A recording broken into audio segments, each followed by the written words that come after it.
अस्सलाम वालेकुम दोस्तों, आज के सेशन में मैं आप सबको खुश आमदीद कहता हूँ। Today is 10 February 2025 and it is Monday. आज के अगर हम लोग मार्केट की बात करें कि आज के एसी 100 इंडेक्स की क्या पोजीशन रही। आज के दिन जो है मार्केट की क्लोजिंग हुई, पॉइंट हमारे सामने तकरीबन 1,11,377 1055 पॉइंट मार्केट आज पॉजिटिव क्लोज हुई। हाइज एंड लॉस को देखें तो 1,11,622 का मार्केट ने हाई लगाया और 1,09,948 का मार्केट ने लो लगाया। 193.051 मिलियन शेयर का काम आज के दिन देखा गया। आज की अगर हम लोग मार्केट की मूवमेंट को देखें तो आज तकरीबन through out the day market जो है वो हमें बेहतर ही नज़र आई। ख़ास तौर पर जो है 11:37 तक तो थोड़ी बहुत रेंज बाउंड करती रही, लेकिन उसके बाद एक अच्छा पॉजिटिव मूव मार्केट के अंदर देखा गया। आज के टॉप एक्टिव वॉल्यूम लीडर्स की बात करते हैं, जिसमें ख़ास तौर पर bank of Punjab, WTS, synergy, Pakistan refinery, city pharma, national bank, Pak electronics, Swiss southern gas, street corporation, Fauji foods limited जो है वो शामिल है। ये अच्छे वॉल्यूम के साथ जो है गंधारा जो है इंडस्ट्रीज़ ने जो है अच्छा परफॉर्म किया। तहूर लिमिटेड ने भी अच्छा परफॉर्म किया अच्छे वॉल्यूम के साथ। इसी तरह अटक रिफाइनरी ने भी आज काफ़ी अच्छा परफॉर्म किया। आज की जो है कैंडल की बात करते हैं तो बज़ाहिर जो है हमें एक छोटी सी डोजी कैंडल की फॉर्मेशन ही नज़र आ रही है। पॉइंट तकरीबन 1055 पॉइंट है, लेकिन इंडेक्स पहुंचा हुआ है तकरीबन 1,10,000 के राउंड अबाउट जो है, जिसकी वजह से जो है वो कैंडल भी हमें फिर छोटी ही नज़र आती है। ये आज के दिन जो है आप लोगों ने क्या सवाल पूछे हैं, 1 बाय 1 उनकी तरफ आ रहा हूँ। सबसे पहले है नदीम साहब। जी नदीम साहब ने पूछा कि आपने लिया हुआ है नेशनल रिफाइनरी 240 की आपकी तकरीबन बाइंग है सर। आज तो इसकी क्लोजिंग अच्छी हुई है, 255 की इसकी क्लोजिंग हुई है। ये शॉर्ट टर्म में आप तकरीबन 320 रुपये तक का वेट करें, वहाँ पर आप इसके अंदर प्रॉफिट टेकिंग कर सकते हैं। ये फ़िलहाल इन लेवल्स पर होल्ड करना ही बनता है। ये सेकंड जो है आपने GAL लिया हुआ है 268 का आपने लिया हुआ है सर। आपने काफ़ी अच्छे रेट पर इसको लिया हुआ है, तो बेहतर ये कि फ़िलहाल स्टॉप लॉस के साथ आप इसको चलाई रखें। ये फ़िलहाल जो है आप इसका स्टॉप लॉस रखें। ये जो रेड कैंडल बनी हुई है, इसका जो लो लगाया इससे थोड़ा सा नीचे आपका स्टॉप लॉस होना चाहिए। तकरीबन 399 या 395 के राउंड अबाउट जो है आप अपना स्टॉप लॉस रखें। अगर इससे नीचे आ जाता है तो वहाँ पर आप जो है एक दफ़ा लाजमी फिर इसके अंदर से निकलें। अगर आप इसके अंदर प्रॉफिट टेकिंग करना चाहते हैं तो थोड़ी सी प्रॉफिट टेकिंग आप कर लें जब ये 490 के राउंड अबाउट पहुँचे, और अगर जो है इसमें मज़ीद ऐड करना चाहते हैं तो ये जब 500 रुपया क्रॉस कर जाए तो मज़ीद भी इसके अंदर ऐड किया जा सकता है। ये तो ये स्ट्रेटजी जो आप इसके साथ रख सकते हैं। ये जी राना आमिर साहब है, आपने पूछा स्पेल आपने लिया हुआ है 44 की बाइंग है सर। फ़िलहाल ये आपके रेट से नीचे है। अभी फ़िलहाल वॉल्यूम तो इसका अच्छा लगा है पिछले दिनों। बेहतर ये है कि लॉस में ना ही बेचें इसको, आपके रेट पर आने दें, फिर उसके बाद जो है आप इसको बेच दें, बेशक जब थोड़ा बराबर में आ जाए या प्रॉफिट में चला जाए।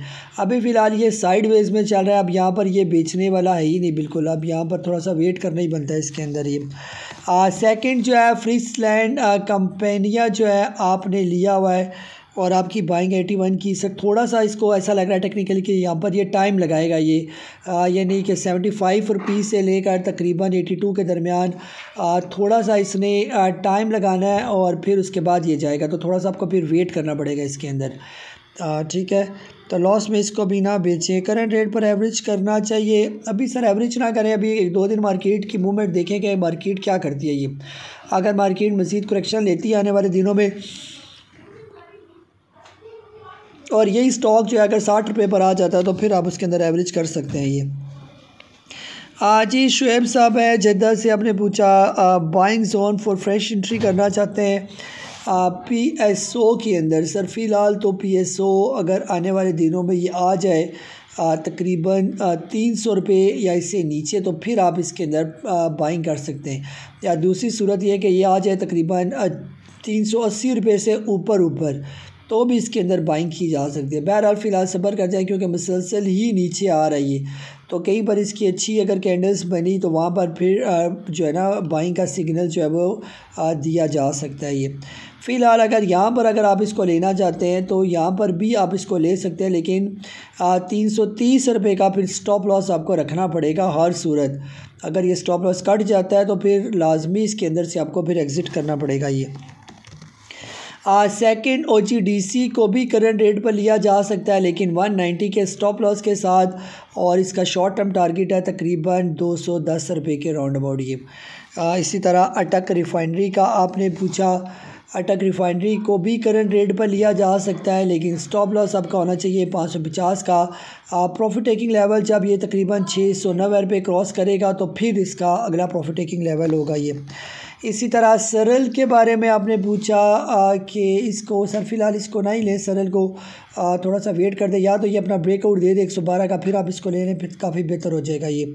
या अदरवाइज़ ये आज है तकरीबन 90 रुपीज़ के राउंड अबाउट, तो वहाँ पर भी इसको जो है वो लिया जा सकता है ये। जी तकरीबन यहाँ पर अच्छा एक सवाल है कि ये मैडम है लाहौर से, इन्होंने भी काफ़ी स्टॉक के बारे में पूछा। जी एवियन आपने लिया हुआ है 65 का। जी मैडम फ़िलहाल ये आपके रेट से काफ़ी नीचे है, एवियन यहाँ पर बेचना बनता नहीं है, इसको होल्ड ही रखें क्योंकि ये यहाँ पर कंसोलिडेशन फेस में चल रहा है, टाइम वाइज करेक्शन कर रहा है ये। तो अभी असल में ये आईटी सेक्टर ने प्रॉपर हमारा परफॉर्म ही नहीं किया, ख़ास पर एवियन हो गया, सिस्टम हो गया, इवन TRG हो गया, नेट सोल उस तरह नहीं चले जिस तरह बाकी स्टॉक चले। तो अभी इनकी बारी आनी है, तो बेहतर ये कि जहाँ आपने इतना होल्ड रखा वहाँ पर इसको भी थोड़ा सब्र कराइए। सिनर्जी जो है आपने लिया हुआ है तकरीबन 7.95, ये आ जाएगा मैडम आपके रेट पर। आज इसकी कैंडल अच्छी बनी है, और कल की अगर इसकी क्लोजिंग हो जाती है तकरीबन 7 रुपये और 60 पैसे से ऊपर तो फिर ये आपके रेट पर आ जाएगा, यानी 8 रुपये क्रॉस कर जाएगा, तो वहाँ पर आप फिर दोबारा पूछ लें इसके बारे में। DGKC आपने 106 का लिया हुआ है, ये भी स्टॉक बेहतर है बिल्कुल, इसके अंदर भी कोई प्रॉब्लम नहीं है, सिर्फ थोड़ा सा आपने सब्र करना है। इंशाल्लाह जो ये 112 रुपये से ऊपर की क्लोजिंग देगा तो फिर ये काफ़ी बेहतर हो जाएगा ये। इसी तरह गुल अहमद जो है आपने लिया हुआ है तकरीबन 27.5 की बाइंग है। ये भी उन सेक्टर्स में शामिल है जिसने अभी तक परफॉर्म नहीं किया, ख़ास तौर पर टेक्सटाइल सेक्टर ने। तो टेक्सटाइल सेक्टर का नंबर अभी आना है और इसने भी परफॉर्म करना है ये, तो अभी टेक्निकली ये काफ़ी यहाँ पर मुझे अट्रैक्टिव लग रहा है। तो बेहतर ये कि आप थोड़ा सा वेट करें, जो ये 28 रुपये क्रॉस करता जाएगा तो फिर इसका अगला लेवल होगा 40 रुपये से ऊपर। जहाँ आपने इतना सब्र किया इसको जो है वो रखें ये। GHNI आपने लिया हुआ है अपने आई थिंक 270 का लिया होगा, यहाँ पर आपने 27 लिखा हुआ है, या 627 या 727 का। इसका रेट आपने कोई सही नहीं। GHNI की आज कैंडल अच्छी बनी है, मेरा भी बाइंग सिग्नल जनरेट हुआ, तो बेहतर ये कि जो स्ट्रेटजी इसकी बताई हुई है उस तक आपने इसको होल्ड रखना है ये। कोहिनूर स्पिनिंग भी आपने लिया हुआ है 10.36 का, ये थोड़ा सा टाइम लेगा कोहिनूर स्पिनिंग। तो अगर कोहिनूर स्पिनिंग को आप GHNI के साथ ये रिप्लेस कर लें, थोड़ा सा वो ले लें इसको, तो बेहतर रह जाएंगे ये। अदरवाइज़ अगर होल्ड कर सकती हैं तो पड़ा रहने दें, लेकिन कुछ थोड़े से बेच कर वो वाले स्टॉक ले लें, थोड़े भी होंगे वो वाले, लेकिन इसके लॉस से आप निकल जाएंगे क्योंकि लॉस इसका काफ़ी बड़ा है ये।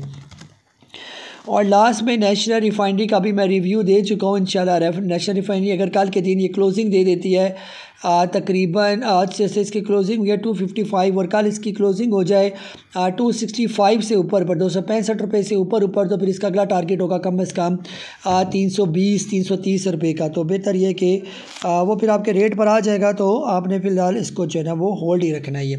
तो बहरहाल ये थे आप लोगों के सवालात जिनके दिए मैंने जवाबात। अपना बहुत सारा ख्याल रखें, मुझे काजी नबील को इजाज़त दें। अल्लाह हाफिज़।